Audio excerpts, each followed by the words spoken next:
What is going on, guys? Welcome to another episode of the Texans Content Creator Spotlight. Today's an awesome one. These are my guys, man. Texans on three.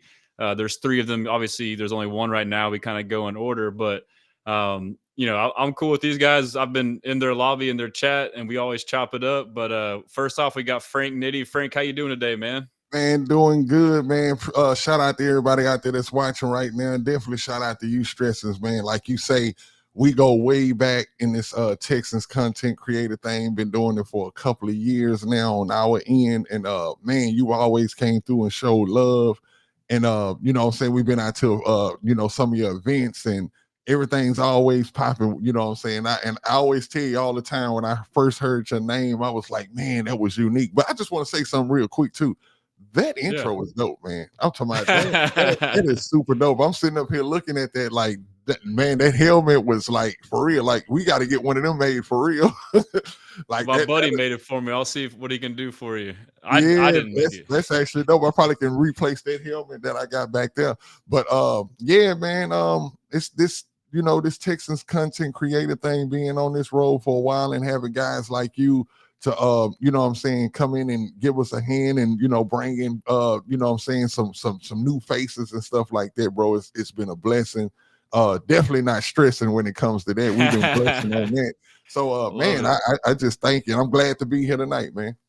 Yeah, it's crazy. I mean, like that's kind of what I've enjoyed the most doing this for a year and a half. I'm not sure how long it's been. It hasn't been that long, but is meeting people like you. Like I consider you a friend as well as P.A.T.N and Cal. Most definitely. We've spent a lot of time together online with dialogue on shows, chopping it up. Like I've been on y'all's show before, but that's like been my favorite part is getting to meet new people and y'all's show in particular. I love like. It's just a laid back vibe. Like I feel like I've been friends with y'all. It's like it's just that's how we try. Off the cuff. Yeah, yeah, that's the vibe we try to bring. That intentionally. We know that it's a lot of passion for the team in the city, and just going through. I've heard that going through sometimes traumatic experiences can bring people closer together. So, definitely being Houston Texans fans, I think we are a very close-knit community because we go through a lot just watching that team, man. You know what I'm saying? It's like, it's going back to your name. I think that's why your name resonated so much throughout the community because it was a demonstration or an example of how we all feel when watching the game. It's like sometimes the Texans way of football is just not an easy thing sometimes. I can't wait till we start winning games by 20 and 30 points even maybe, but yeah, it's a stress. I thought that was going to be, we talked about on your show, like we all thought like this time last year talking about this, this upcoming season that just happened, like after the draft and free agency, like, oh, it's about to be finally young team. They're going to take that next step and start putting opponents away. And like we talked about, stop playing with your food, but that obviously wasn't the case. So like, no, I'm it was still serious. Optimistic it can happen, but I think we all kind of like, had to take us. We kind of got humbled. Like we were all on that hype train, You know what? And it's crazy that you say that.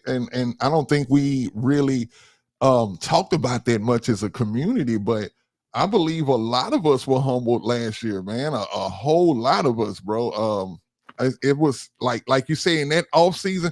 Last year off season was one of my favorite off seasons ever because crazy, like all of us as Texans content creators, we kind of found our stride. And we were talking big, like we kind of knew what this team was gonna do. You couldn't blame us though, man. No, you couldn't blame us because on paper it was great. I'm talking about you could tell that we were gonna make some noise, and we end up going 10-7 and still making the playoffs, which is not shabby because I'm pretty sure fans of other teams would be like, hey, I would rather be in the Texans shoes than be in the Colts shoes. You know what I'm saying? So I look at it like, you know what I'm saying? We got humbled, but I think that this year is even better. And not to try to jinx it or anything, but I think having that new the coordinator and knowing how he's gonna mesh well with CJ, because there's a lot of different things. Like if you pay attention, CJ always talked about being he always loved that Rams offense. Like he just loved how it was running over there. And I always, in the back of my mind was like, I wonder why that is, you know what I'm saying? And now he's in that. And I think that, just real quick to touch on the O-line situation, because I talked about it on the show. I think the O-line culture, this is what I'm really looking forward to this year, is the O-line culture, because those guys that we brought in, the Ingrams, the Tomlinson, and Trent Brown, that's different from what we've seen as Houston Texans fans. We Yep. haven't really, just like, this probably will be one of the most aggressive lines that we done had probably since the Dogs. Kubiak times. Yeah, so I'm looking forward to that. I'm looking real forward to that offensive line, because those guys are cut from a different cloth.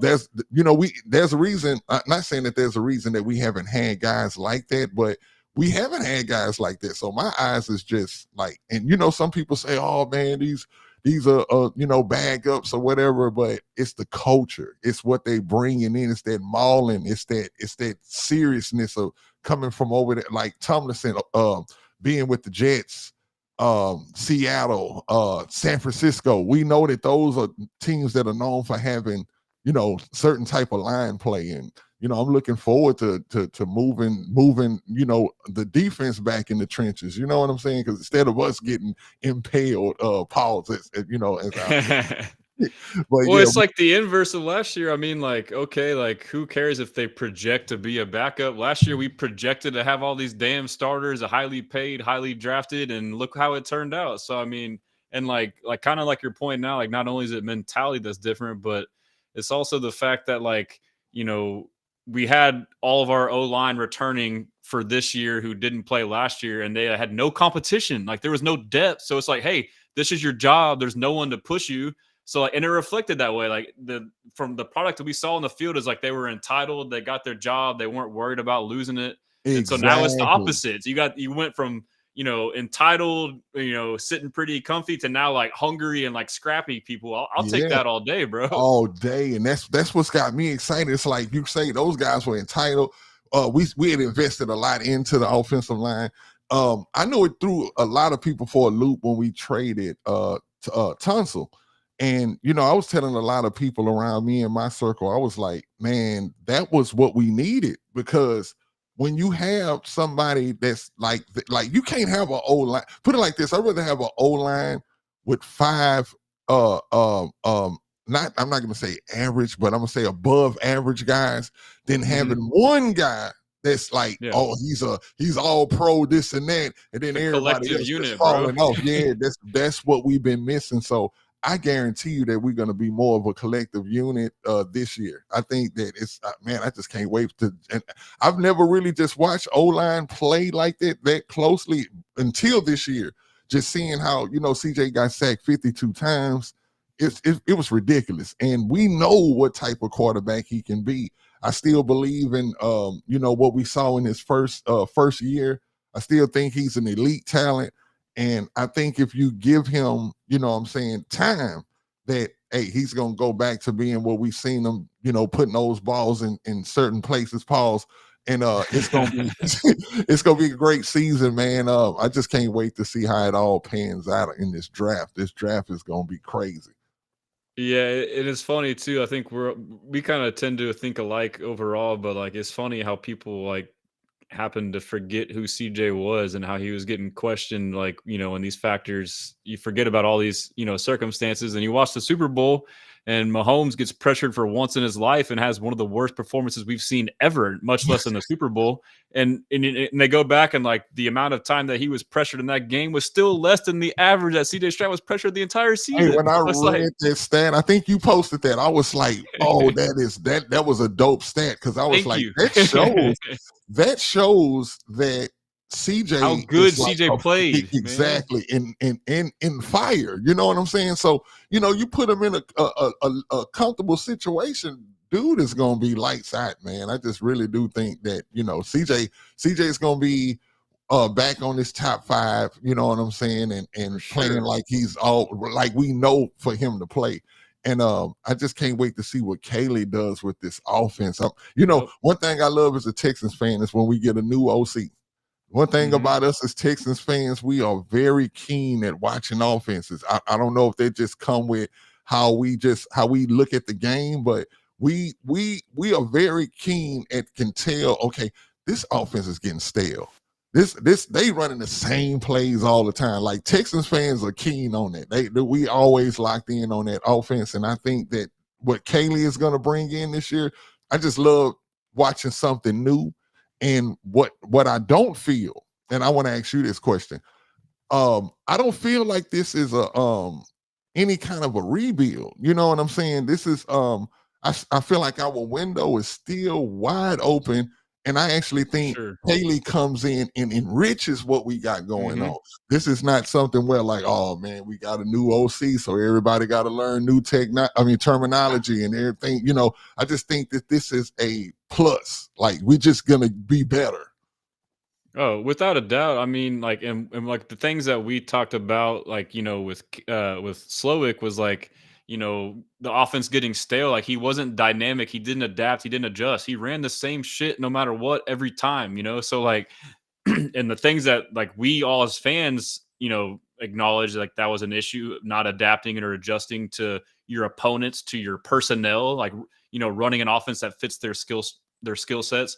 Listening Yeah, to D'Amico talk about it at the presser, that was his parameters too. And when Kaylee talked, like everything that you heard, like matched up what we wanted. Like they were aware of this, you know, inability of Slowick to adapt, and so he found what he didn't like in Slowick and said, "I want that in my new OC," and this new OC fits that, and it's a good thing. So, yeah. It's like when yeah, I you mean, the window's wide open, bro. I Yeah, mean, when you hear uh, McVay talk about how fiery he is as a coach, he like McVay is gonna miss him, and I just think that having that type of fire, that type of how can I say, willing to be, you know, like I think he's gonna be more like energy. I'm finding more energy with the players, like they're gonna feel that because I Yeah, think Bobby kind vocal of comes in leadership. I mean, like the O line, exactly. like the play, like all the mistakes we saw, like seemed to be coaching and verbal, like, and they weren't physical. Like it was all mental. So it's like, all right, well, like the message isn't getting across somehow. And so who's in charge? I mean, And I'm definitely can't wait to see what he does with the tight ends because I know tight yep, ends is his specialty.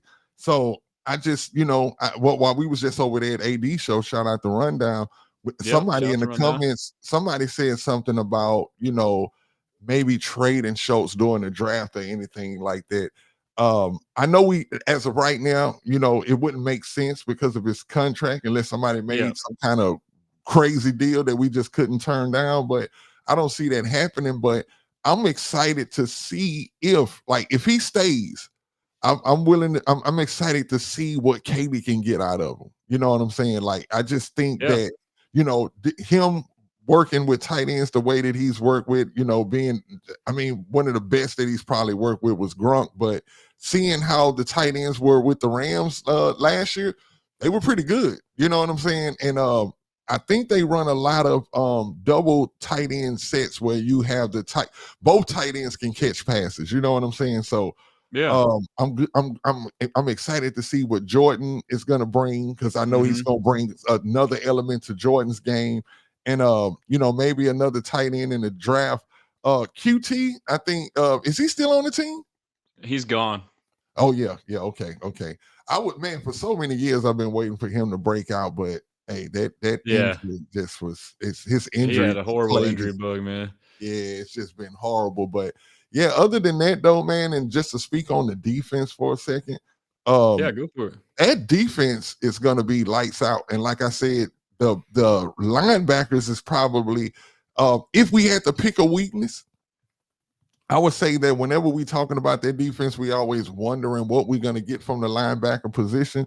None of us know for sure about Christian Harris and his situation. At least I don't know yet. Maybe you know something. Have you heard anything about his situation? I mean, I've just been pointing out that like I could see us moving on from him and people get mad at me, but like they're thinking emotionally and I'm just thinking logically based off of what I've seen from them. So I mean, I'm not saying that I know that, but like I wouldn't be surprised if he gets traded during the draft or cut at some point in time. I mean, Marketing um, wise, you could be absolutely right because most of the time when the team can feel or I could say the PR of the team can kind of feel the pulse of the fans and us as fans, we all over Twitter everywhere, and we talking like, hey man, we don't know about Christian Harris, and is he good? And I know they hear this, and most of the time when they can put their posts on, what the fans are saying, you will start to see stories or different things come out that will kind of ensure you that, oh no, they running with this player. You don't see that. You don't see that with Christian Harris. You don't see anybody just stamping that he's gonna be here. So I'm kind of with you, man. I'm in the air. I don't know what they're gonna do with him. That injury, like, man, it's got to be serious. Like Swan was saying on the other show, Mrs. Swan, shout out her. She was saying that. Shout out Swan. Yeah, she was saying that that maybe it's. I mean, no, she said that it's a tear or something like that, and that it probably takes a year and a half to heal or whatever. But I don't know. So my thing on that is like I'm looking at it from their lens, like Nick Caserio and D'Amico Ryans, we've seen with injuries from all of our players. They take time to get guys back from an injury. They're the last, staff to rush a player back. So like when he was back, he's back. Like I get you can say like he loses effectiveness, but like he was healthy. So like people keep making this argument like, well, like wait till he gets healthy. Like, he played 5 games. Like what are we talking about? Like he just got outplayed, bro. He got outplayed by Henry To'oTo'o. And the first 2 games he played, he started because Aziz was out. And so Henry played Mike and he played, the Will or the Sam. Mm-hmm. And then once Aziz came back, he was out of the rotation. Like, there was that last week against the Titans, which was a rest game, and he didn't play. So we're like, okay, we're all thinking, okay, we're resting him to save him for the playoffs. And then come playoffs, he was a special teamers, bro. Like he played all special teams. Like, so like that's where my logic has come from. Like I'm going off what I see the coaches telling us. Exactly. And then you fast forward to the offseason. Well, then, and you look at the numbers, like just from like, if you just go through the roster financial wise, like if you needed to free up cap space, his contract made sense as far as like savings and, how much dead cap and how much savings. And just from that perspective. And then fast forward to us having rumors of wanting to trade or sign Dre Greenlaw. It's like, well, shit, we run a 4-2-5, like 80-90% of the time, only 2 linebackers. Mm-hmm. We already have 3 or 4, and now we want to add Dre Greenlaw. So like, what would happen there? Yeah, and then we kind of forgot about it. So they told us, and then we signed EJ Speed, and we're all like, oh, that's crazy. That like, no, they tried to tell us like, hey, we're trying to get another linebacker. And so EJ Speed plays the same position. And people want to say he's like a special teamer's backup. Like, bro, like he's been a starter for 2 years and he had a shitload of production. Like, and the way his contract is, it's all like incentive based off performance of starting numbers, Pro Bowl escalators. Like that's not stuff that you do for a player you have no expectations for. So that's I'm expecting something big from Speed this year. So I believe all of those points you just made really, and a lot of them you just enlightened me on, that really does kind of point to, hey, that bro might be out the door. And then you couple that with the fact that like, okay, we've all had this narrative, which there was support for, about D'Amico being a loyal guy and too nice and all this and that. But like after that KC game, like that dude flipped the switch, bro. Like, okay, you had your first 2 years and he saw us lose when we could have won. And like ever since then, he fired Bobby, he traded LT, he cut Shaq, he traded Kenyon Green. Like this dude ain't playing no more, bro. Like, like he doesn't care. Like everyone's attached to this. My opinion is that video, which I'm a fan. Like this is me not saying I'm not a fan of him, but like I feel there's an emotional aspect to this. Like Christian Harris really hasn't played good overall. Rookie year was bad. More than first half of his second year under D'Amico, first year under D'Amico. Was bad until like the later part of the year. And then it goes back to that viral mic'd up moment when he taught him to play against the Browns and he did it. And it was like that special moment. And so people kind of have that in their heads. It's like, but we haven't seen that, You're right. Like until that moment, we all were looking at Christian Harris a certain way. He makes that play. We like, okay, his trajectory is going up. Yes. Like and it didn't.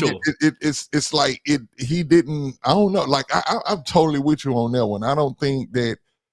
It's still the judge. I mean, it's still the jury is still out in deliberation on him because he hasn't made just consecutive plays that will make you be like, as a fan, like, man, if we lose him, oh man, it's gonna be bad. You know what I'm saying? So he's only got 1 year left on his rookie deal too. So like, if you don't plan on extending him next year, you see it all the time.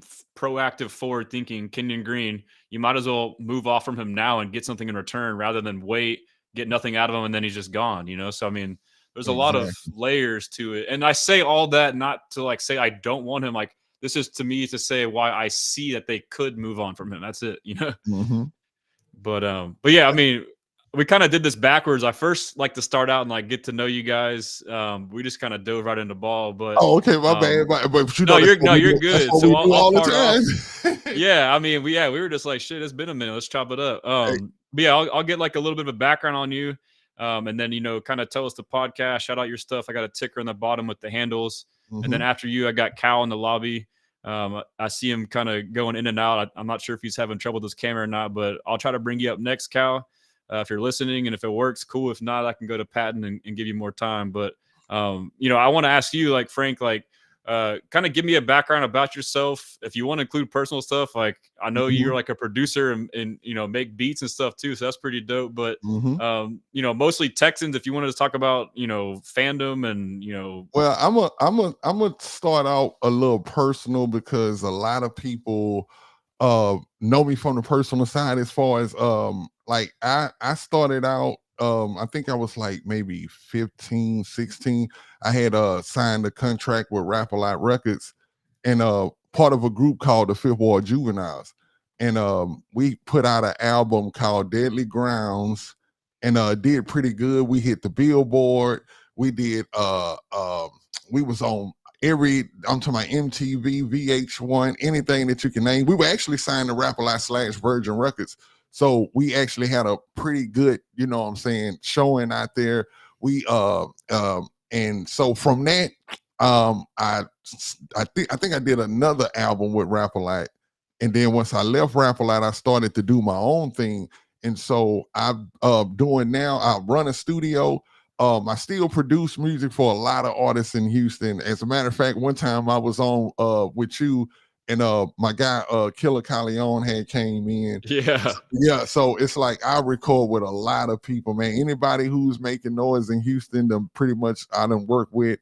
And other than that, though, me as a Texans fan, this all started 2002 when the team was first announced.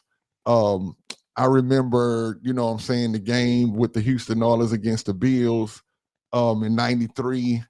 And I thought I would never want to watch football again. I remember when the Oilers left and I wasn't even mad.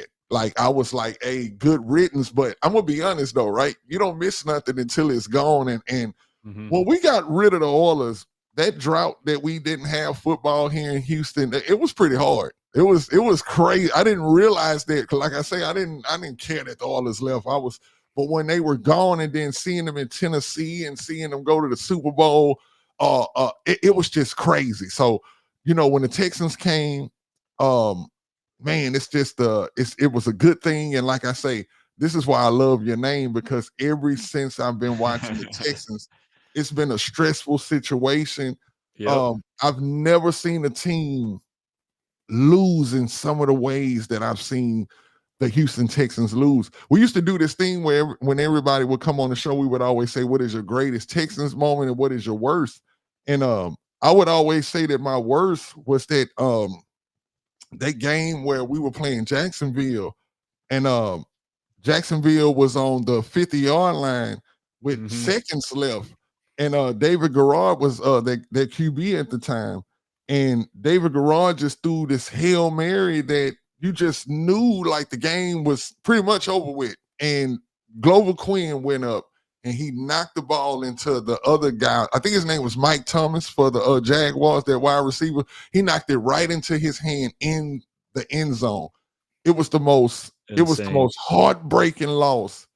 And I didn't know that there was many more to come after this. I didn't know it was so many more but those losses have made me so passionate about this team and the turnaround because every Hmm. time, like I still have pictures in an old phone of when the Texans went to their first playoffs and they came.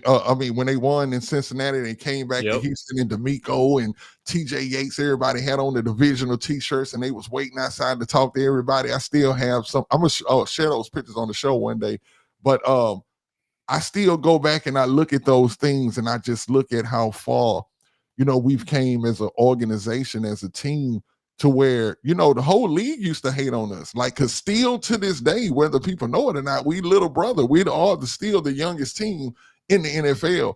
Yep. And you know, a lot of people look at us as little brother, and really the NFL loves to see us make mistakes so they could be like, look, there go those Texans again and this and that. But we've been able as a fan base and a team to become more competent. We are a more competent team now. We're more competent than we ever been, especially what you just said about D'Amico and how after this season he's seen what we could have done.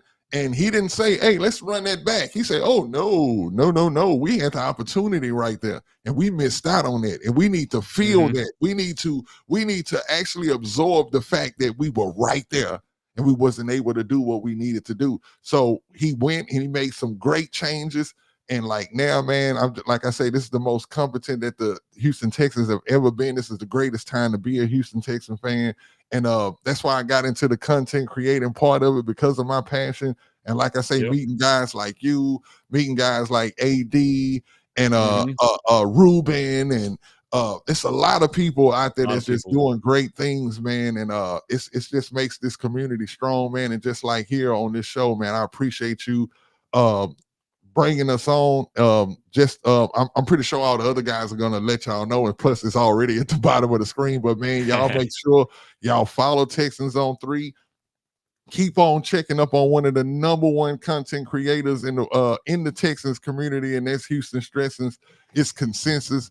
It's we all agree, you know what I'm saying? Nobody kind of puts in as much work as you do, man. Like, we probably always too much. And that's the thing. Like, you doing that, it's made you a go-to. You know what I'm saying? It's almost like one of those things where you, like Adam Schefter, like you can see him post something and you just got this first, like, hey, it's got to be true, it's got to be real.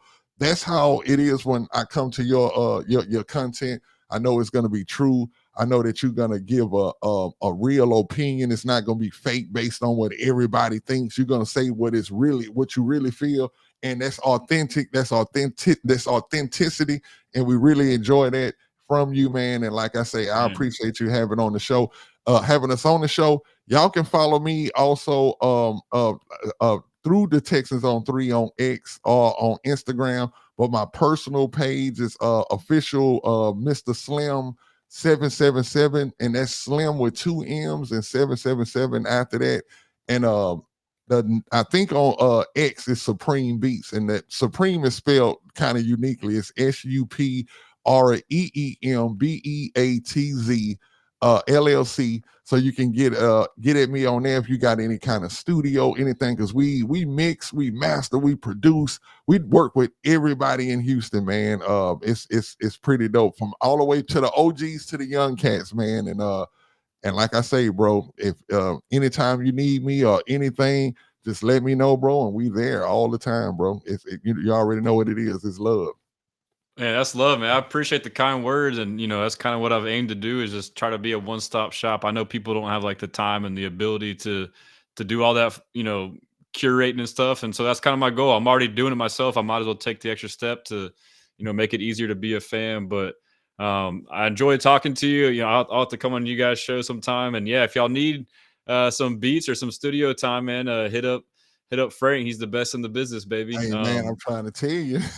I appreciate that, man. And bro, we'll be getting with you soon. And if it depends on how long these other guys go, I'll be here at the end. But if not, man, I'm gonna talk to you soon, man. And it's always love, Stressings, man. We appreciate it. I appreciate you, Frank. Most definitely. All right, Frank. Yeah, whenever you're ready, you can just exit, and then I'll get Cal on here. I mean, okay, that's a bet. Let me see, how do I do this? Oh, yeah, okay, it should be in the top right. Okay, I got you, bro. That's a bet, man. All right, brother. All right, let's get Patton, my bad. You're up next, Patton, after Cal. That was an accident. What's up, Cal? How you doing, man? Hey, what's up, man? I kept hearing a lot of background noises. That's why I kept going in and out. So it seems to be pretty clear right now. Yeah, I see you, and I know earlier you couldn't see yourself. Is everything good? Yeah, everything's great, man. Okay. Well, yeah, man, appreciate you coming on. For those listening, this is Killa Cal. He's another piece of the Texans on 3 podcast. I mean, he's been on, since I've been on Twitter, Texans Twitter. He's been very active. I've had a lot of interaction, dialogue with him. So he's just another diehard, passionate fan like us. But yeah, so I'll just kind of lead off. I messed up with Knitty. We kind of started talking ball right away, but I'll start off with the introduction and, ask yourself to kind of, give us a little info about yourself, whether you want to go into personal or not, but, kind of mostly just make sure and highlight, your Texans fandom and how you've gotten to what you do now. Oh man, my fandom for H-Town sports go way back to the Mike Renfro catch that wasn't a catch in 1979. Like, me experiencing heartbreak in Houston has been crazy. I mean, we just watched U of H just lose a heartbreaking game. I watched them in the Final Four for 3 years. I watched the Oilers blow the 35-3 lead. I watched them blow the lead to Kansas City with Joe Montana quarterbacking. I watched them blow the lead 10-0 with Jerry Glanville as the head coach, and we run a behind the line of scrimmage screen called a stagger lead and give them the ball, and we end up losing that playoff game. Like, I've seen a lot. The great thing is being able to see the 2017 and 22 Astros, 94, 95 Rockets, but this is the one, like, football has been the sport that I need to see a championship before I leave this earth. Like, I mean, we saw what football's king, bro. Man, Houston is like, when we won that Rockets championship, that was the first time that we just had, the whole city was like, everybody was just integrated. It was just nothing but love for a long time. A lot of people celebrating on Richmond, but on my side of town, on Homestead and Tidwell on the northeast side, we were celebrating over there. So it was just celebrations all over the city. Then we came back and did it again. So being able to see legends like Nolan Ryan, Earl Campbell, Elijah One, like, those are my legends that's, pretty much raised me in the game as far as loving Houston sports. So right now I'm at this point, man, we have a head coach, first 2 years, win a division, 10-7 in the playoffs, and listening to you and Knitty talking earlier, like, D'Amico is not here to play. Like, it's no longer the nice guy with the smile on the sideline, the enthusiastic. Like, okay, like, no, we're gonna get this defense better than what it is, but it's unacceptable what I see on that offensive side. So I think that you're going to be able to see, and this is me transitioning from the fan that seeing heartbreak and seeing championships, 4 championships. Hey, let me not shortchange the 4-time back-to-back Houston Comets. So back to back, like the Comets. Hey, they got a comment. Shout out to ESG. Hey, that was ESG, yeah.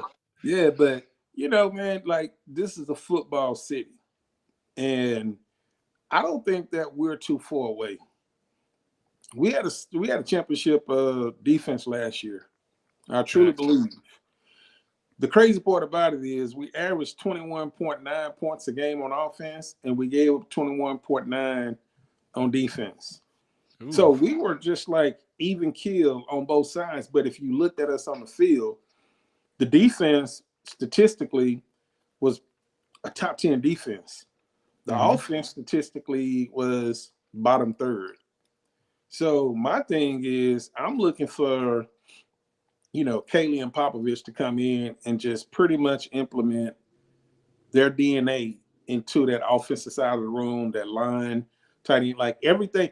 D'Amico just wants to coach defense. Yep. And he wants the offense way on the other side of the building where, nobody is like, if I'm a teacher, my wife is a school teacher. She has the ability to coach her class. But if the students have to go to the principal going to look at my wife like, okay, why do they keep coming to the office? What are you not doing? And I think that's what D'Amico wants to do. D'Amico wants to concentrate on what he loves the most. Yep. Let Caserio go ahead and get the ingredients for the buffet that he's about to cook up, and let Nick Caley do his thing. I really think, man, I'll put it out there. I agree with everything you're saying. This is awesome. Bro, I'm telling you, man, like I'm going to tell you, if this offense is anywhere ranked between 12 and 8, just go ahead and put us in the in the bowl. Put up. I'm not the game before the Super Bowl. I'm drawing a blank. The AFC Championship. AFC Championship. That's our goal, right? We need to get there first. We've never been there. If you win 2 playoff games in the division round, your next goal have to be the AFC Championship game. And I don't want to. D'Amico's aware of it too. Right, and I don't want to get there and lose. Like, get in there and lose. Yep. To me, that's kind of almost like a participation trophy. Oh yeah, we got there. Yeah, it's the first time we ever got there as Houstonians, and hoorah. Nah, that defense was good enough to beat anybody over there in AFC. So that's what I'm looking forward to. I predicted us going to the Super Bowl last year. Yeah, so I was pretty optimistic too. Yeah, and I'm gonna stand on that because I think that we're going to be better offensively. We're going to be more focused. And the number one thing that they really wanted to concentrate on is giving CJ protection. And that's the main thing. Like, if I'm gonna give you an example. You went to the car lot and you just bought I don't know how much they run, but I'm just gonna say a $210,000 Maybach Mercedes. If you bought a Maybach Mercedes and you drove off that lot without full coverage insurance, I'm just gonna look at you and shake my head. I equate that to having to sign. You got to sign CJ to a 5-year, $300 million contract. The insurance policy is to keep him on his feet with the offensive side, and for us giving him weapons offensively and giving him an offensive line to protect him. So that has to be the priority of what the Texans their focus is going to be. I think they probably make maybe 1 or 2 picks on the defensive side, but I think everything is going to be concentrated on the offensive side of the ball. Yeah, I agree with that. And like, just, to rewind first, like, I love how you you made me like realize something too. Like, I'm 36, so I know a lot of people are different ages on Texans Twitter, and that's what I like too. We got, people my age or younger or older, but you kind of put things into perspective when you talked about going through all these times of heartbreak, the Final Fours, the Oilers moments, like. And so it kind of helps people that didn't really like, I was kind of young. I was born in 88, so I missed a lot of that. So I just hear about it. But like, you being weathered and like having gone through this, like, you have a different perspective and lens, having seen things in the past. And so like we, us younger fans that didn't see that can kind of learn from that. So, and to your point too, and this is kind of how me and Frank ended on ours, was all this heartbreak that has happened leading up to this point is making where we are and where we will hopefully eventually go into getting to and winning the Super Bowl that much sweeter. So I think it's a good perspective. And then just as far as like everything you're saying, like, I agree. I've been saying it like all last year. We have a Super Bowl caliber defense, and if our offense was just marginally better, they would, have a chance to make it to the Super Bowl. I mean, we saw it against the Chiefs. Like, we shut down the Chiefs. All we needed was just one offensive possession. We were right there. And yeah, I mean, we're not far off. And to your point too about the offense and defense, like defense being way better, like those stats are also skewed because defense was like balling, dude. Like, just think of the Lions game, 5 turnovers, and you still go 3 and out, or you don't score off on short field. So I mean, I think it was even a bigger disparity, but because the stats of the offense sucking so much, it made the defense, if you look at it on paper. So I think we're kind of on the same page. It sounds like you're optimistic as well. 5 turnovers, then you go to Detroit and you get 9 sacks. Like, that's to me, your defense was, it could have been one of the most legendary defenses that our city ever seen. But I think D'Amico wants to fall into that category of being one of the most dominant defensive play callers. Like that's not to mention too, like if we like the Green Bay game, but like if we actually, if offense didn't suck, like a lot of those games would snowball. Like it's the whole, you get the opposing offense on their heels, and they start, throwing the ball and pressing, and then you now have this elite pass rush. Like that's like this games where that can get out of hand. So I didn't mean to cut you off, but no, it was just that I really think that like D'Amico is like a lot of people. I can't say what people get fooled by, but he has that nice demeanor. He has that smile on his face. Dude was a second-round pick from Alabama and came in being a team captain his rookie year. Like, J.J. Watt was like the first time in the huddle with him, and it's just like everybody automatically knew. Andre Johnson said the same thing. Like everybody knew that this guy was focused. This is at 22 years old. So you fast forward almost 20 years later, and he finally get a chance to be the captain of his own ship. The first 2 years is always going to be a learning experience. Man, they're going to be so attention to detail that they're not going to make a lot of mistakes. And a lot of people are going to be held accountable. But what I love about this team is you have, like, let's just focus on the defensive side. You have two cornerbacks right now, whether you agree with PFF or whatever, you follow them or not. Regardless, is everybody is judged the same. And PFF told us that those two guys are the best tandem of cornerbacks that's in the league. You have another safety that you get that he had 6 interceptions last year, CJ. Now you can use Petrie as the wild card and the joker. I call him the joker. You can use him however you want to. Whether, and he plays great in the box.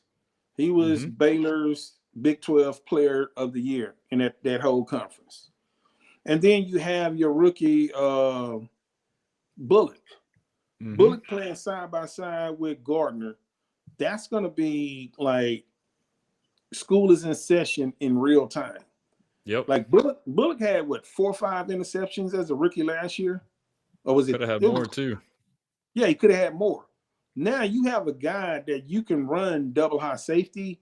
You can bring Gardner down in the box. You can play all types of games, and I think that secondary is solidified. I think another position. I mean, not position, but the part of weaponry. If Nico Collins plays 17 games, I think he's a top 5 wide receiver in the league. He already is, in my opinion, regardless. But stats-wise, I believe that. I'm the fan of Nico Collins. I'm the fan club president. I've been screaming for 2 years. Love it. The way Joe Mixon been running that ball. If you telling me that Joe Mixon can't be a top 10 running back next year, I would argue that. And then you have CJ that can be potentially a top 5, and if he's protected, he can be top 3. So I have a top 5 wide receiver, a top 10 running back, a top 5 quarterback. All I have to do is protect him, and I have my other weapons that I can add in, and you get the chemistry and everybody buying in, mandatory, voluntary mini camps, getting that chemistry together. By the time September roll around, you need to be on that fast start. Like, we need to see, regardless of who the schedule is, we need to see like a 3-1, 4-0 start. Get up out of the gate, get the chemistry together, get the confidence down, and let's just go ahead and take care of this thing. Because I think, man, it's our side on the AFC to just win it all, man. I really believe that. I agree. I mean, like maybe the Ravens, like I feel like the Chiefs are like going a different direction. I felt like the Bills were they were good, but I feel like they were kind of overvalued. Like, I mean, you saw how we played against them with the healthy defense, and we made Josh Allen look terrible. So I agree, man. Like a lot of stuff. After 30, 119 yards, 130 yards. It was something ridiculous. And a big reason, obviously being at home, but like to your point, Jalen Petrie, bro, like I don't know where you sat on that, but like to me, it was like a no brainer to sign him to an extension. I feel like he is like the piece that really unlocks D'Amico's creativity. Like you call it the Joker role, I call it the star role, but I feel like he's a big reason why in that game. So what are your thoughts on the extension of Jalen Petrie? I love it because number one, you don't draft a guy that still has the trajectory that's rising up in your defense.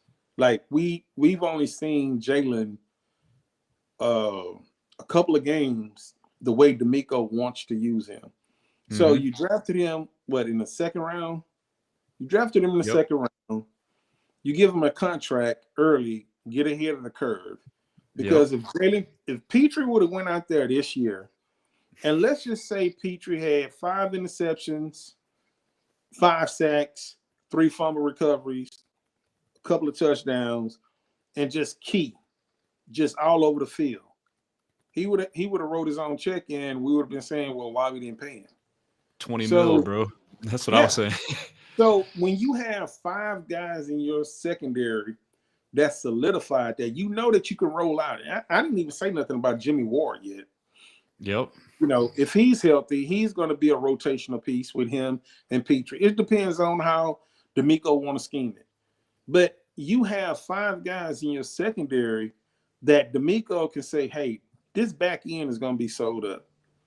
And as long as I'm comfortable with that contract with Petrie, because Knitty was saying earlier, after this year, we know what Caserio do. He's going to go back to the books, fast forward some of that money to Petrie, rework that contract, and whoever needs a contract next, it's just going to kick the can down the road. But that's a guy that you really need, because I think that on 3rd and longs, if I have him on the field healthy and I have Christian Harris on the field healthy, those are 2 guys that can rush the quarterback, stunts and blitz, that can get to that quarterback so quick that, if it's more than 2.1 seconds, the ball got to come out of his hand real quickly.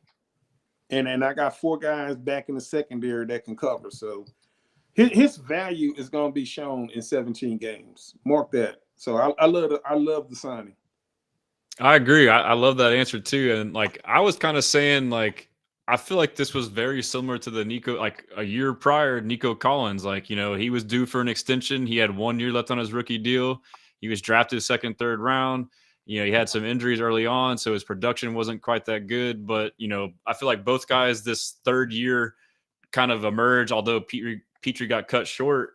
And my argument was I was pro, extending them on both contracts, but my argument was like yours, like, okay, like people like say, like, I've heard arguments with Petrie, like, okay, he can't cover, but like some people are saying like he needs to prove it again.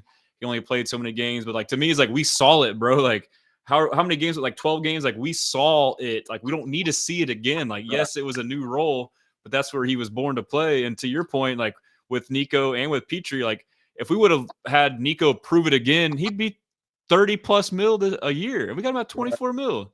So it should be similar to Petrie, in my opinion. Yeah. But I mean, it's pretty much the same thing. And not to really talk about those guys up 45 North, but if Jerry would have signed Dak wouldn't be on the books for $75, $80 million this year. You waited to sign CD, and now you're dealing with the same thing with Michael Parsons. So you're going to have 3 guys that you got locked up, and you're going to lose a lot of other players. So Caserio is signing these guys early. They prove it, stay healthy. You can rework the deals. You can move on from them. And, like moving on from the Tonsil contract, we're still being able to like move and make deals that we're not. It ain't like that we move from Tonsil and we're like, man, we're done. We can't even sign anymore. Okay. Because again, he was early. He did it with a year left. He got out ahead of the curve, right? Right. And then you bring in somebody like nobody had EJ Speed on their radar to come down here at all. So that's a dual thing. If EJ should improve. Mulligetta is his agent. If Christian Harris is not 100% healthy and can't go, Aziz has one more year. Well, one more year, and then I think the team has the option the following year. Well, you get EJ for 1 year, $5 million, and then incentives. Still a pretty young linebacker. That's somebody that's coming into your system that you can plug in, and next year go back into the draft and get you another linebacker, because Tua showed you that he can take up the slack. So the thing about Caserio is he does things 2 years in advance. Mm-hmm. So by the time we catch on to it, it's like, oh man, that's a smart thing. But if you look at his track record, he already started working on it like a year ago. We just catch up to it like a year later. All the good GMs are forward thinking, like you're saying. Like Howie Roseman with the Eagles, he's forward thinking. Like you get these extensions done a year early, or like CJ Gardner-Johnson. Like although like I first I thought like that was a lopsided trade for us, but it kind of made sense for them. Like they knew they weren't going to extend him, so they might as well have traded him. And like whereas most teams, like you have on the opposite end, like you mentioned Jerry Jones, where they wait way too long and then they wait until they get into go through the contract year and then the price goes up. So that's awesome, man. It's good to have a forward-thinking GM. So it's not only going to be a good team now, but we should have sustained success for a while. Yeah, I agree. But yeah, I'm gonna get P.A.T.N. in here. Is there anything else you want to get off? Any takes, or obviously as well, shout out all your handles and good stuff like that. Man, I'm just on Twitter right now, man. Like I'm really new to this, so. Shout out to AD on the H-Town Rundown for giving me my first opportunity on air. Knitty and P.A.T.N., they agreed to make me the third member, so I accepted that. So, being able to chop it up with you, Ruben, Harley, and, the rest of the guys out there in the community, I can't really think of everybody right now, but, it's just fun to talk sports, especially sports. And, I'm just going to drop down and listen to you and P.A.T.N., and then I guess you're going to bring us back up and we can just close this thing out. But, man, thank you for just even thinking about us to bring us on. And hopefully after the draft, we can do a post-draft wrap-up, and you can go right back down to the community and talk to everybody you did before. And because, I mean, your series was that was really authentic, and it was kind of like forward-thinking also. Like you had a lot of guys that I really wasn't familiar with, but after watching the show, I was like, oh, okay, let me follow him. Let me follow him. So I like what you did, where you was able to reach out and, share your followers and your people that follow you and everything. And you gave the man that's lower on the totem pole opportunity to be able to come and tap into your audience. So really appreciate that. Texans on 3, really appreciate that, bro. For sure. I mean, like, and my whole perspective on this is like, the way I look at it is like, I kind of had like a crazy fast ascension, and like, I'm fortunate. So it's like, I'm trying to like spread the love. Like, I know there's people that are just as good, if not better, and everyone has their own avenue and stuff. So it's kind of like my duty to like, it's a family. Like it's, to me, it's not competition. Like we're all on the same team, so it's like, I try to do my best to, highlight people, and I'm glad. And that was the whole, like you saying that makes me feel good, because that's my whole goal, is to help people be seen. And, everyone kind of likes different personalities. So, you can help find who fits your style, Yeah. I'm gonna let you get the P.A.T.N., but you said something that made me laugh. You made me something that made me laugh. You said I was born in 88. 88, I was going into my 10th grade year in high school. So that's just funny to me, man. Well, that's good. See, so now we got a perspective, like, more of an OG. That's good. Like, see, a lot of shit I don't know, so that's good. Yeah, that's what's up, man. All right, Cal. Well, I'm gonna drop you in the lobby, and then I'll bring you back here in a minute, man. All right, that's what's up, man. All right, appreciate it. And last but not least, P.A.T.N., you still awake? You good? I'm good, man. I'm laughing at Cal, man. Like, goddamn, man. I never say how old I am around Cal, because then if I do, I got to hear all the history lessons from Harriet Tubman to George Gervin. Like, but hey, that's my guy, man. I love him, man. What's good, my brother, man? Hey, what's going on, man? I ain't seen you in a minute, bro. How you I been? know it's been a while. I know I try to tap into y'all's show whenever I'm on and interact, and sometimes it's more than others. But Yeah, when I do, it's always a good time. But yeah, always. it has been a minute. So y'all been doing good. Man, bless, man, bless. Like everybody, we all go through our trials and tribulations, but as a collective, man, we good, man. Bless, bro. Bless and highly favorite.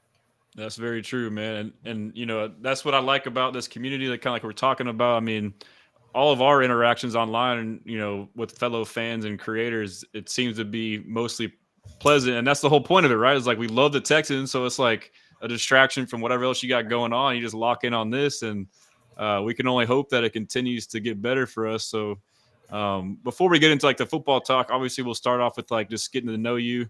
If you don't mind, just give us a background on yourself and kind of gear it more so towards Texans or however you'd like to. Honestly, Okay. Well, I am yours truly, Patton. You know what I'm saying? mailman. Like all day the streets. I've been a fan of this team since day one, like the average truther. Now I'll be honest, I wasn't into football as much growing up, as far as watching it. I would play it, not know what I'm doing.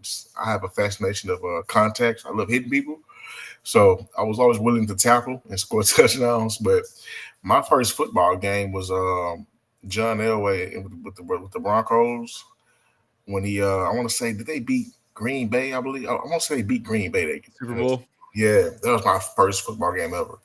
And I didn't understand that, on Sundays is football, and that was a Super Bowl. So the next Sunday, I'm turning to that channel and I'm waiting for football, and I see I see Baywatch. I said, "What the hell is Baywatch?"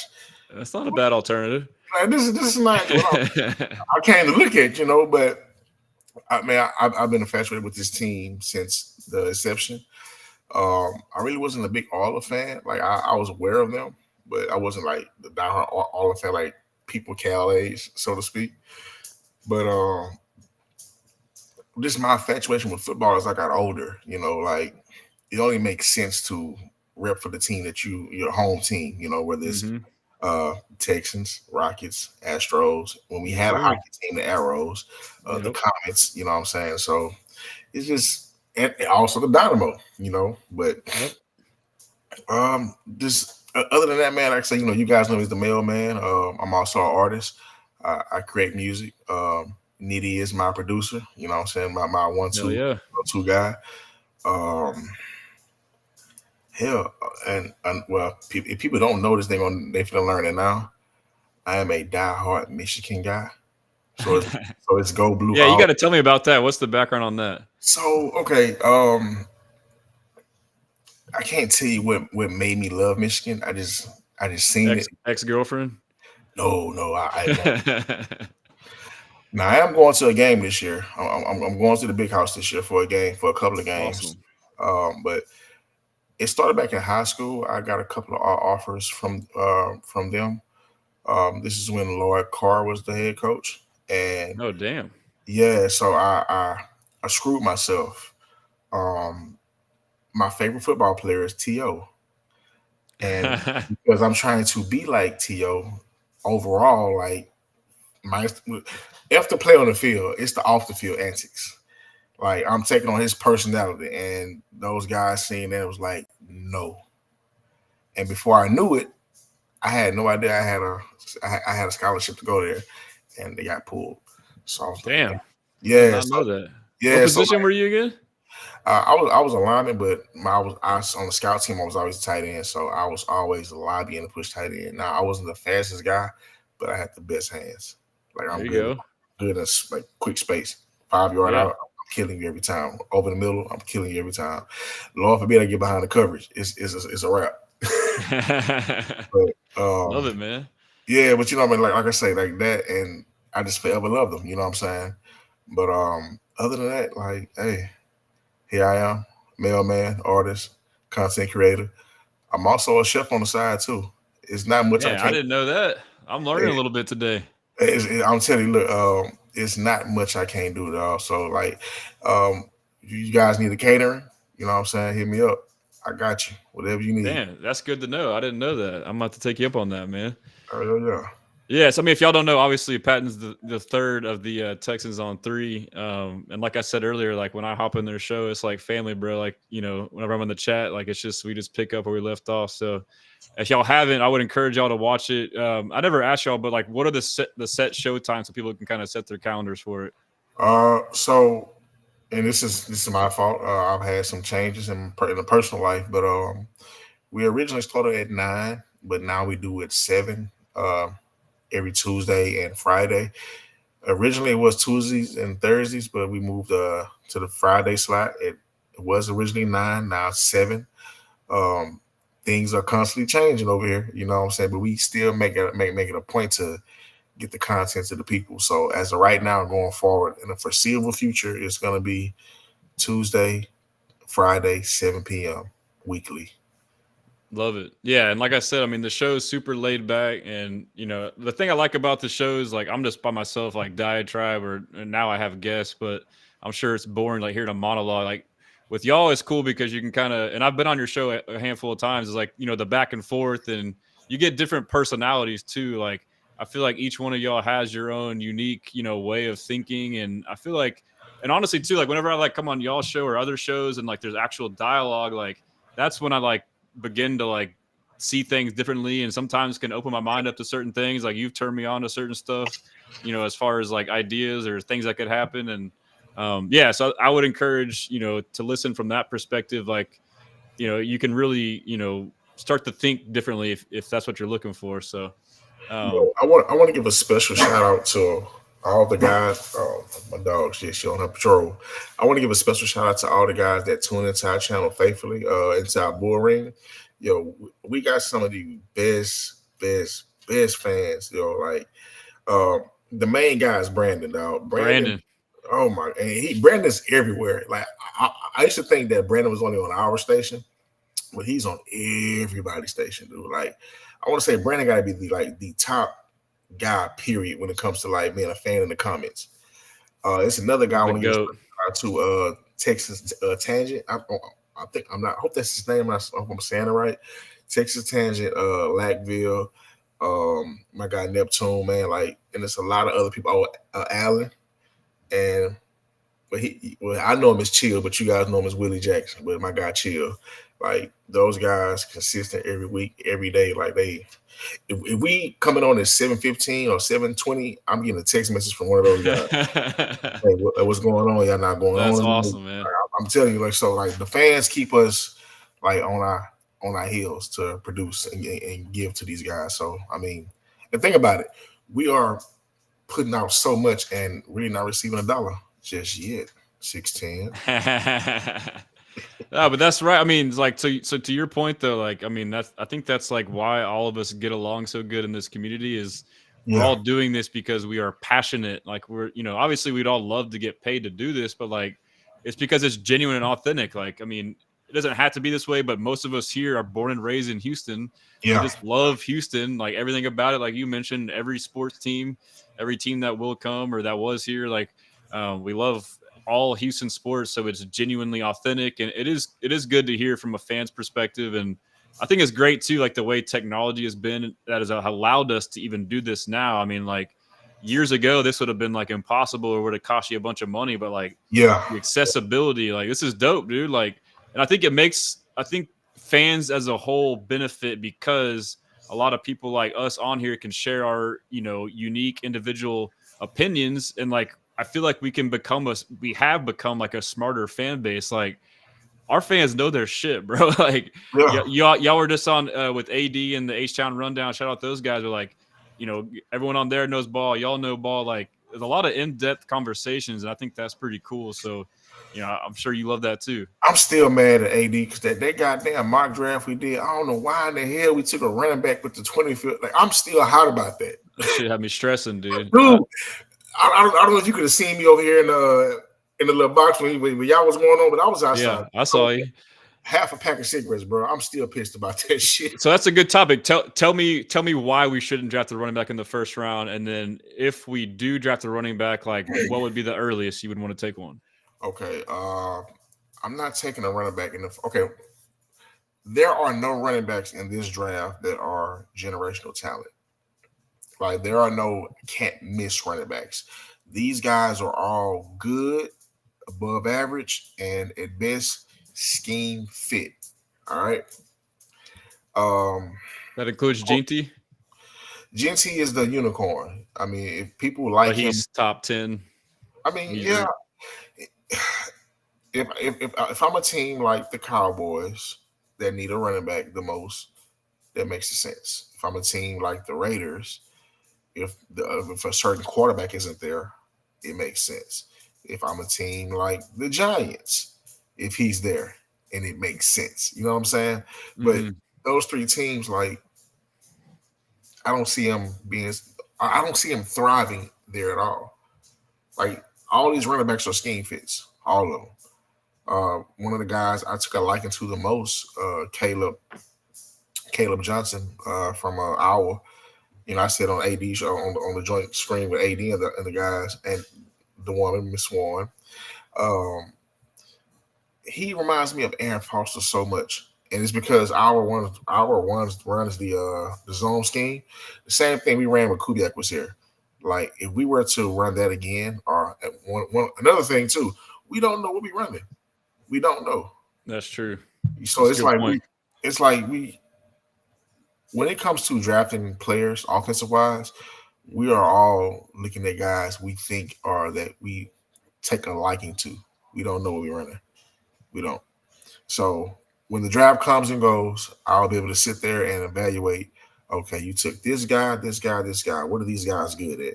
That's going to give me a general idea of what we're trying to do offensively. But I love it. 25 pick, the 25th pick, if he's there, two guys. Either you go with Banks from UT or you go with Matthew Golden. If both guys are gone, I would still go receiver if he's there. And he's not a favorite pick of mine, but we need a receiver. I will go with Luther Burton or CJ's guy from Ohio State, Ibuka. Emeka Ibuka. Yeah, Ibuka. Like hey, Black Panther. But I can't get you guys' name right for the life of me. But if that's the first pick, right? The first two picks are going to be offense. So barring we go with receiver or tackle with that first pick, that next pick has to be let's say the first pick is Matthew Golden, right? Knock on wood. I would love that. If Matthew Golden is our 25th, our first pick, that next pick has to address the offensive line. Assuming Banks will be gone. Shout out to my guy John Hickman. He's been beating the table for this guy. Shout out, John. He's been beating the table for Conley. And I kind of brushed over him because I'm more so on my guy from is it North Dakota State? Gray Zabel. Yeah, him. Also the guard from I think it's Ratliff or Ratledge from Georgia. Yeah, him. Yeah. But he's like going like in the third. I believe it's going to be a quick run on the guards. Well, it's going to be a quick so run he could go late second. Yeah. Mm-hmm. Him. Now, if he's not there, okay, let's get a little freaky. Pause. Now I'll go with because I'm pretty sure Caleb Johnson will be there. I will roll with Caleb. Because he's going to be a guy that's going to be a true sleeper. Like, and if we pick him, that lets me know, okay, we running zone scheme, which means Pierce is going to be primarily kickoff return, and where we draft the offensive alignment is going to fit that scheme primarily. Yeah, and so like my inkling is like I suspect to run more gap scheme based off of Kaylee. Like like we can like hypothesize whether it's going to be Rams offense or Patriots, but the Rams traditionally were like a zone scheme coming from the Shanahan tree, but McVay and Kevin O'Connell have shown that they can adapt from zone to gap based off their personnel. And then just listening to D'Amico talk and Kaylee talking about adapting to your own personnel. Like we all saw it last year, like, Slowick comes in, only knows one scheme, which is zone scheme. You have O linemen that are not zone scheme blockers. And like Kaylee said, his presser, we were trying to fit a square peg into a round hole. So that just tells me like we'll run gap scheme. So, but regardless, that's also why this draft is kind of intriguing in my opinion is, the offseason and this draft, like the kind of guys we get can kind of help us start to visualize what Kaylee envisions doing with the offense as well. So I got to say, too, I apologize. I didn't have the chat up at all. We got a bunch of comments I have not been shouting out. I feel terrible. Shout out Larry, Engineer, Joseph, all the usuals, Brandon. I'll start throwing them up on the screen, but I'm tripping, man. I apologize for that, guys. But Good. Now I'm gonna throw this one out there. This is a guy I've been pounding the table for, damn near breaking my table for. When it comes to tight end, my guy Luke Lacey from Iowa. okay. I keep telling guys, yo, this guy here is gonna be a late round pick. He's gonna be a sleeper. He's the sleeper. He's not gonna wow you with his 40 time. He's not gonna wow you with running past people, but he will run through some people and run over some people. I feel like next to Loveland from Go Blue, he has the best hands, the most consistent hands. Now, production wise, poor. Why? Because poor quarterback play. Iowa, they run the ball. They're more of a run heavy team. They run the ball. So he's one of those guys that benefits. His numbers benefit from play action boot or what is it? They got to pass on certain downs. You know what I'm saying? Like it's a 3rd and 12, 2nd and 11. It's a passing down. You know what I'm saying? Gotcha, So yeah. he's getting the ball passing down. Now, our tight ends, i.e. Dalton Schultz, does not block, won't block, can't block, don't know how to block. He's just out there. This guy here, not only is a willing blocker, he will run your ass over. I'm telling you, he is a problem to deal with. Now, he had a little health problem early in his career at Iowa, but as time progressed, he got better. And, hey, he's that guy. If he would have been with a team that had a better quarterback play, we talking about maybe tight end 2, tight end 3, if not tight end 1, because, well, he's not better than Loveland. I'll put it to you like that. He's not better than Loveland. But if Kaylee is the tight end whisperer like I've heard, this would be the perfect guy to get in the late round and blow the fucking door off the hinges. I'm telling you. I love it, dude. And Iowa has a pretty good reputation for producing good tight ends, right? So I mean, and that's a good point too. Like that's tight end you. Yeah, but you also make a good point too. Like we get so fixated on stats and this and that. Like that shit don't matter, bro. Like there's a lot of variables, like the scheme you're in, the offense you're in, the quarterback play. I mean, like I saw people kind of pointing that out with Matthew Golden, like, oh, he didn't even have 1,000 yards receiving. Like, oh yeah, like if Quinn Ewers would have hit him on one of 40 different passes, he would have been over 1,000 yards. So like, easily. And like honestly, like they didn't even involve him in the offense until it mattered in the playoffs, and he balled the hell out. So it's like, I feel like that's a good reminder. We kind of fixate on some stuff too much sometimes, and it's almost like the combine numbers too. I mean, like the RAS scores that like do like the relative athletic score, which based off your height and weight and all your measurables. So I guess that's a question for you. The only thing, and I stopped watching the combine a couple of years ago because people like to watch it like who has the fastest 40 or who caught the ball the best or what the guys who are throwing who threw the ball the best. Like it's very, very bad. Like for a newcomer to watch the combine, you don't know what you're looking at. You really don't. Now for me, the most important thing in combine for me, now where I'm at with it, far as like I consider myself a scout now. I like to know what you can do far as bench press, 225. How strong are you? That's number one for me with any position, all positions. I need to know how strong are you. And number two, I don't care about 40 or the long jump or the lunge and all that. What's your cone? Like the cone drill? How quick do you get to this spot to that spot? How quick are you in the short space? That lets me know how strong you are and how good are your footwork. What can I do with you? And that goes a long way for all positions. Now, most importantly, the pro days. Now, the pro days, you may have a better 40 time and have a better 40 time, but as far as a quarterback, receiver, you're comfortable with your guys. So, of course, the throw is going to come out more crispy. The route's going to be more crispy. You know what I'm saying? But what it all boils down to is film. Eye in the sky don't lie. When you got some guys that are on these big teams that have subpar games against subpar competition. Then you have these guys that are on subpar teams that have good games against elite competition. These are things you have to look at. Now you may like watch an hour, right?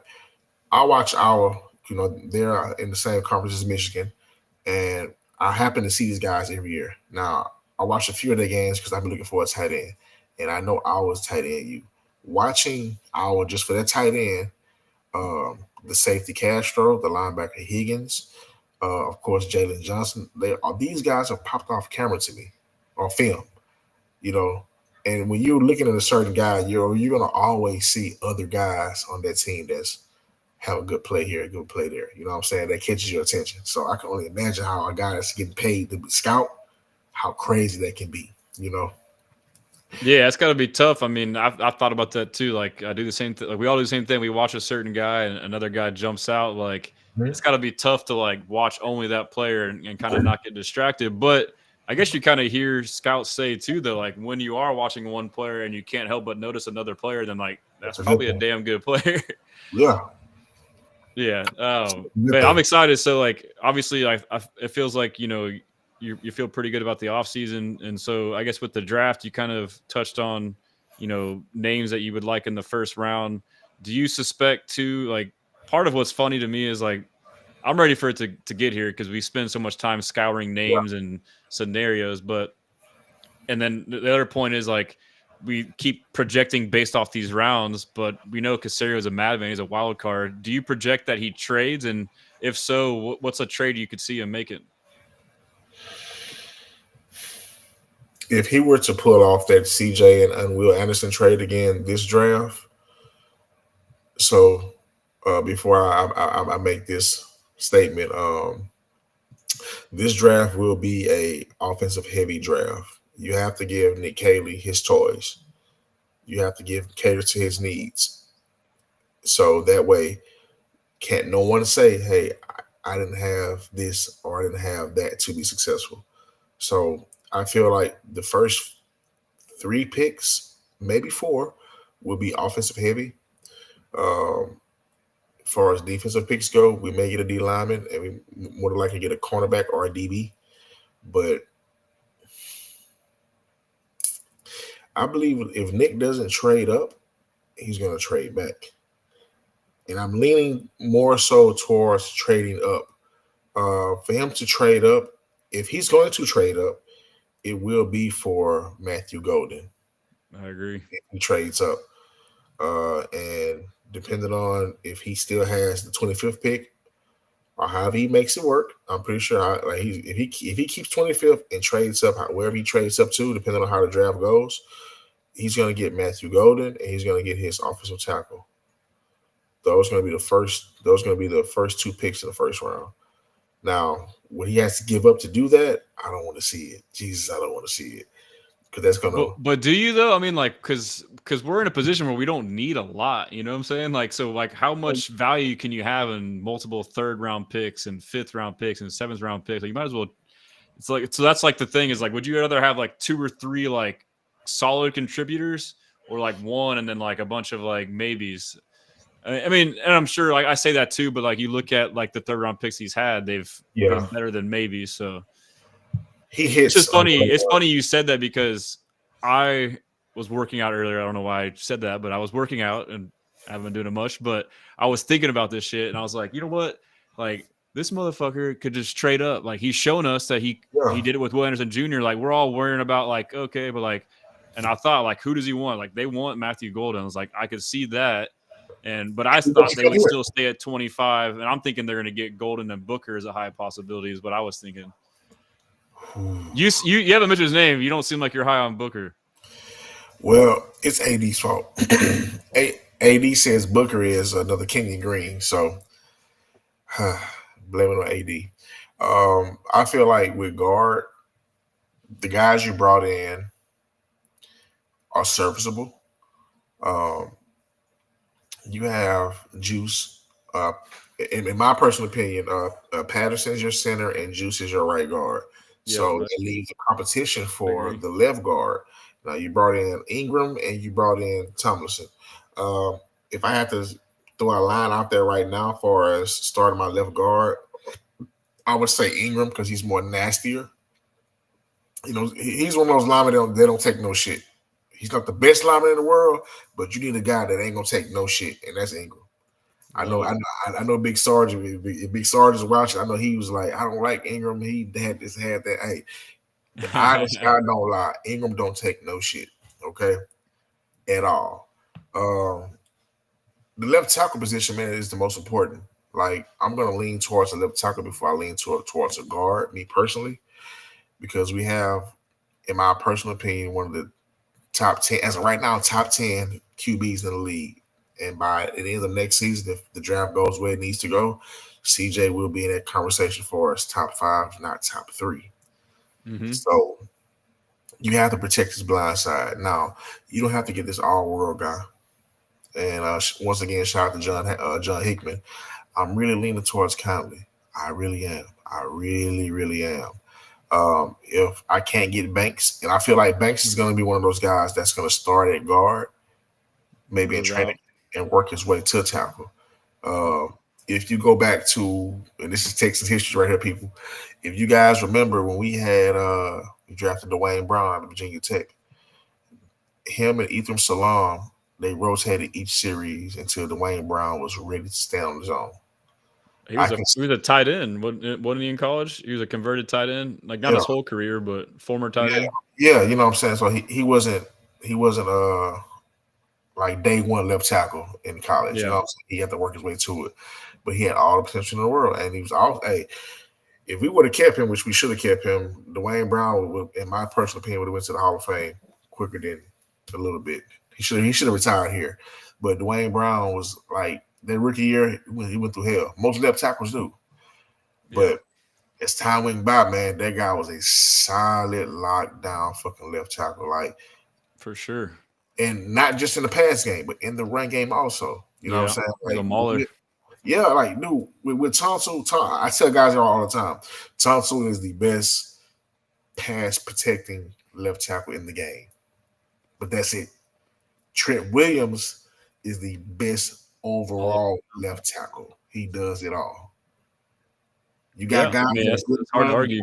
Yeah, you know what I'm saying? So it's like, and I feel like with Banks, he is a guy that I feel like personally that can develop into that Dwayne Brown if given time. What's crazy is like the amount of tackles that are projected to play guard that could go back to tackle. Like they have a lot of versatility, I guess, and they seem to value that.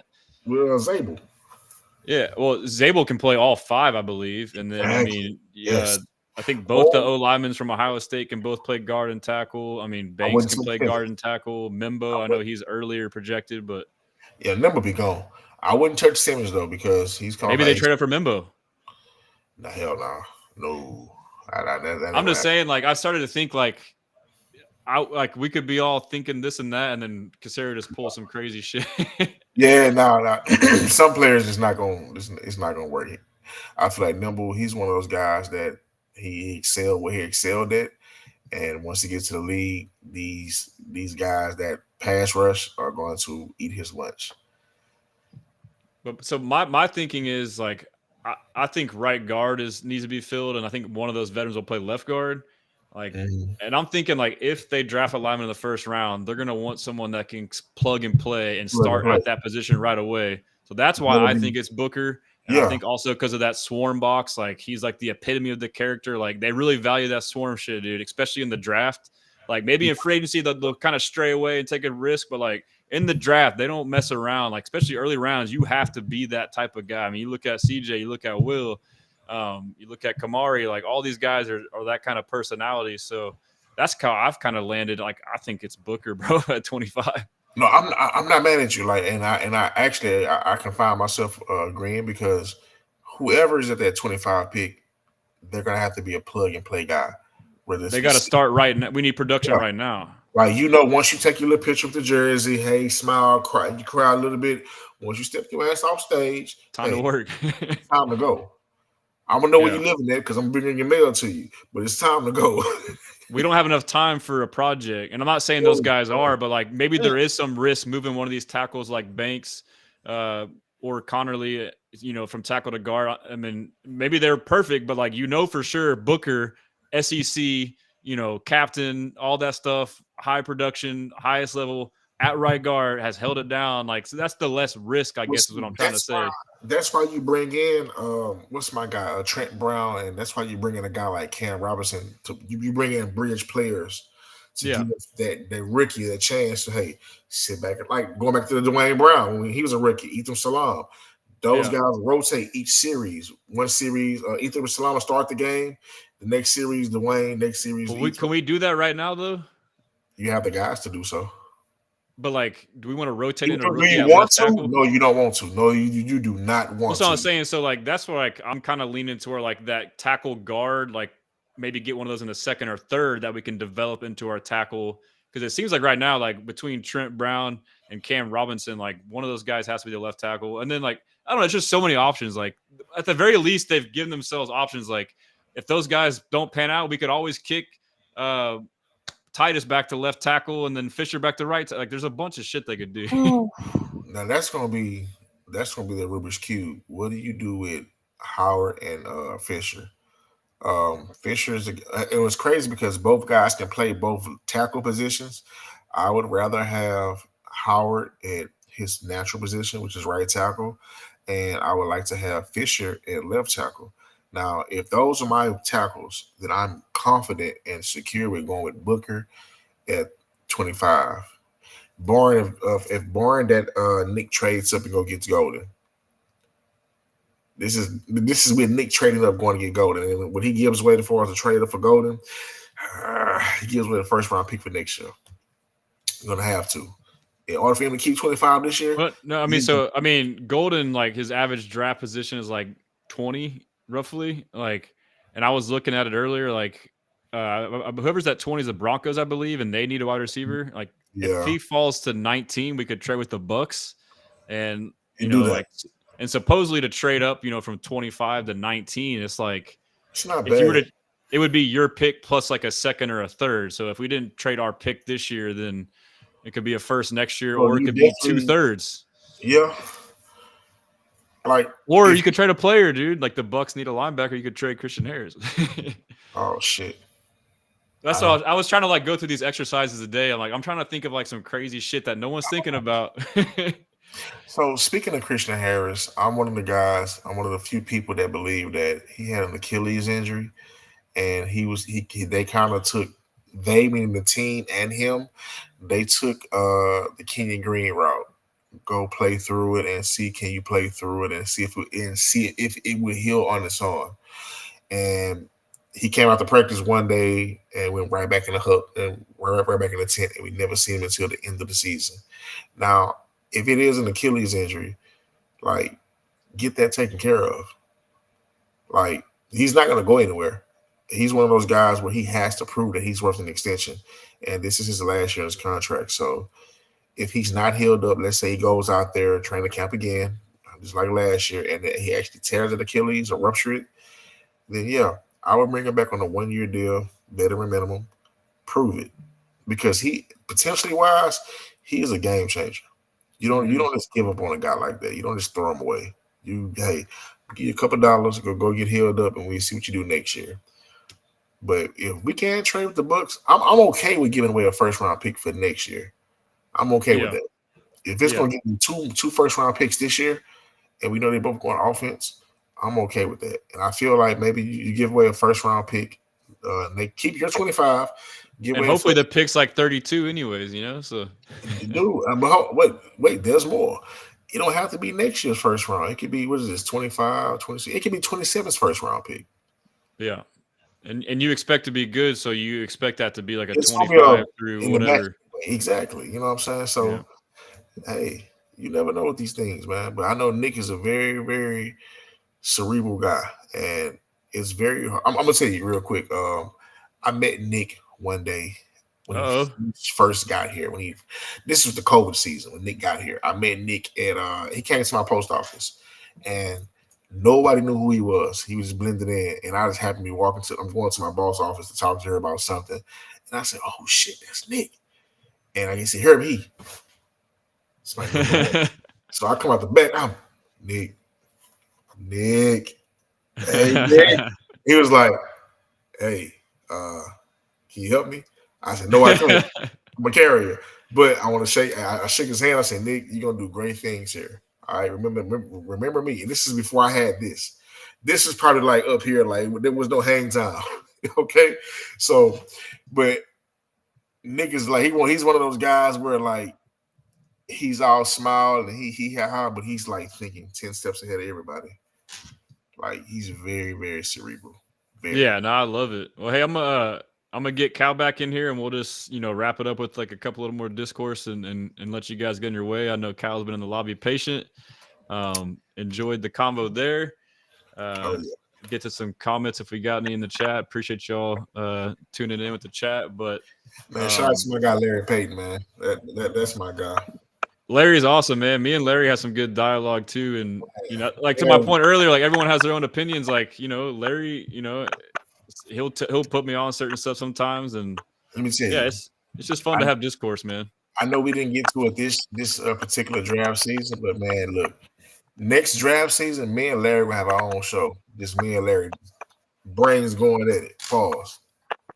Like Larry sees the game the way I see the game, and like it's not every day you come across people that view things the way you view things, like the exact same way. And for me, Larry's one of those guys, man. So I don't. Hey, one day, Larry, man, you got to go out for drinks, man. Like me, you got to. Hey, we got to lock in, bro. We got to lock in. That's awesome. Well, yeah, I mean, so I really don't got much more. I know it's getting late. I guess if there's, I guess I can do like one last question. If there's one player, and y'all can go, Kyle, you can go first, and Patton, you can go next. If there's one player that you want the Texans to get, no matter what in the draft, no matter what round, who would it be? Ooh. Damn. You want me to go first? Yeah, it's on you, Cal. I got to think about this one. Damn. Hey, mine's an easy one, man. I think you can get him in the 4th round. Who? I think it's Save You. 4th round? Is he dropping?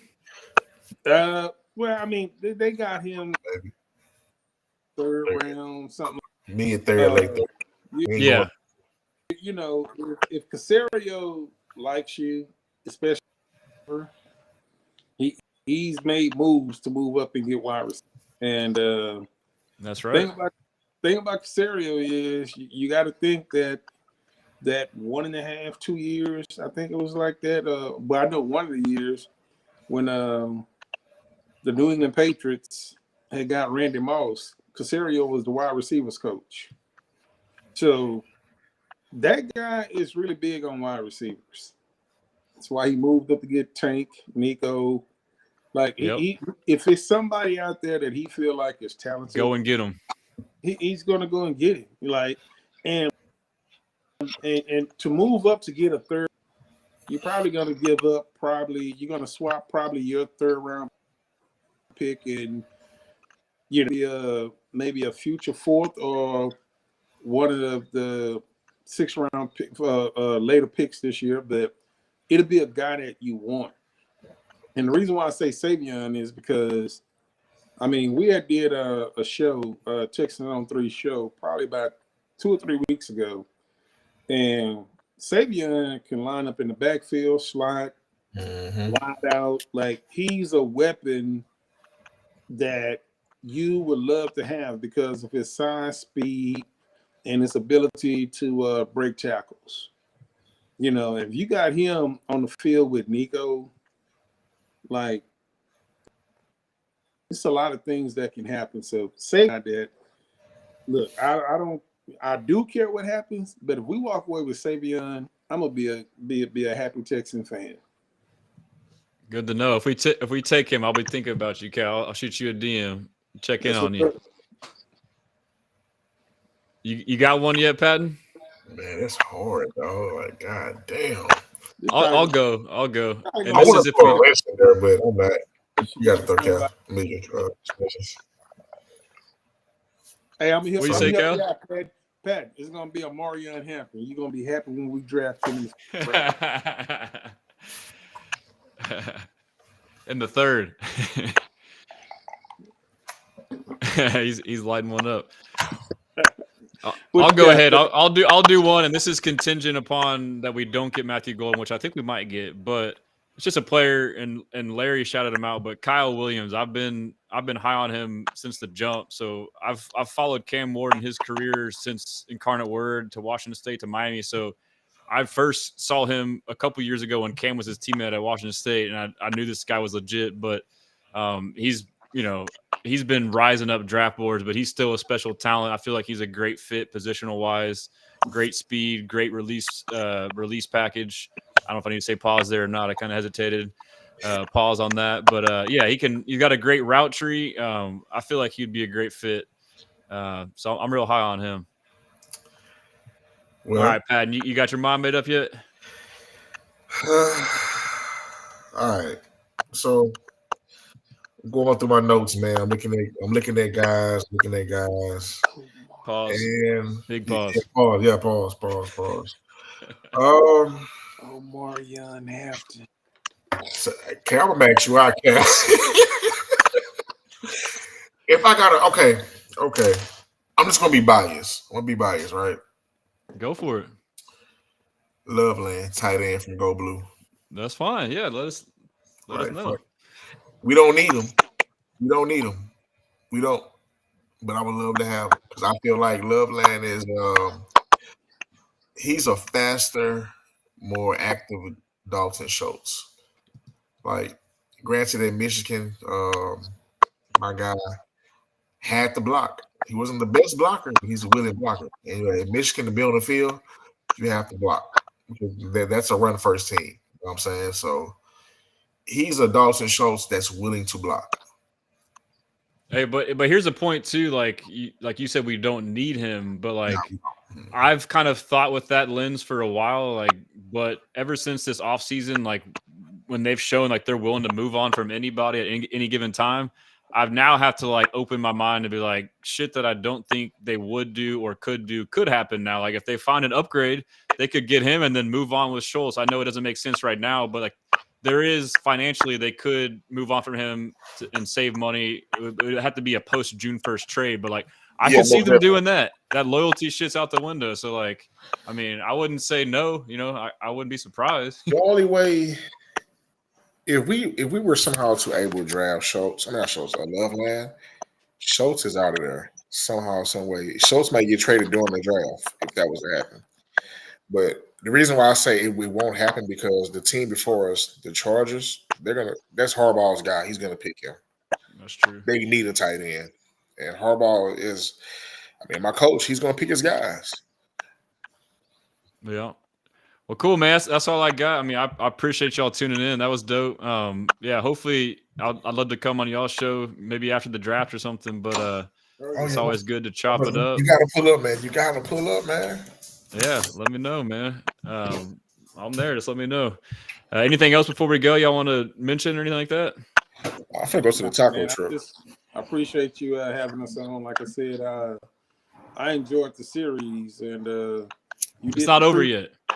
You did the pre-draft. I like for you to, possibly run it back the post-draft with everybody that you had on. I enjoyed everybody that you had on. So, it's cool to see us be, predictors of who we think that's going to be drafted, and you watch the show, and then after the draft, you see the commentary on how, hey man, I think I really like that guy.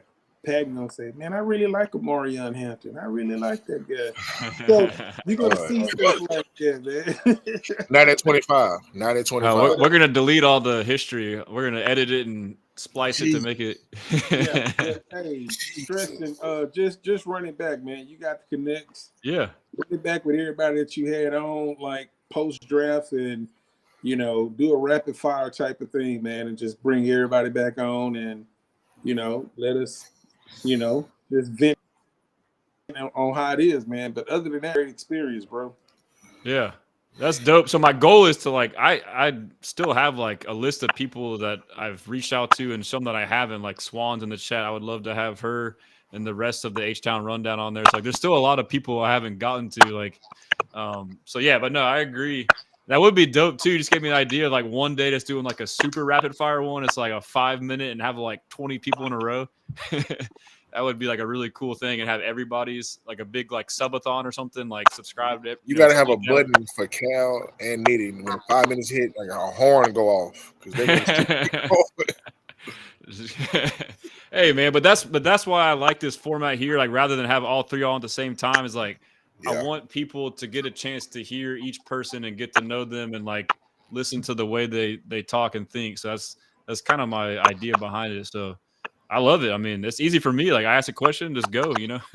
Oh yeah, cool. this was fun, man. This was very, very fun. Yeah. It's been a long day of potting, but it's been a great day of potting. Hey, one more thing before we get up out of here. Remember, everybody that's here listening, remember, we don't know what Nick Caley's going to do, but after the draft, that's going to entail what type of offense we're actually going to run. I promise you. I'm gonna sit down. Whoever we draft, I already got my notes on, so it's not really. I'm not just going to my notes to pick out. Okay, this guy's good at this, that, and third. He's not good at that. I'm gonna know. So after the draft, pull up to the show, man. Texas on 3. Yes, sir. I'll be tuned in for sure. But I agree. I can't wait, man. But that's all I got. I'm in the stream. Y'all can stay in the lobby here, and we can say our goodbyes. But appreciate y'all tuning in, everyone in the chat, and I'll be live tomorrow. With another guest, I need to check. I think it might be Big Sarge. I'm not sure. Oh, hey, hold on, Big Sarge. If you here, listen, you long overdue, man.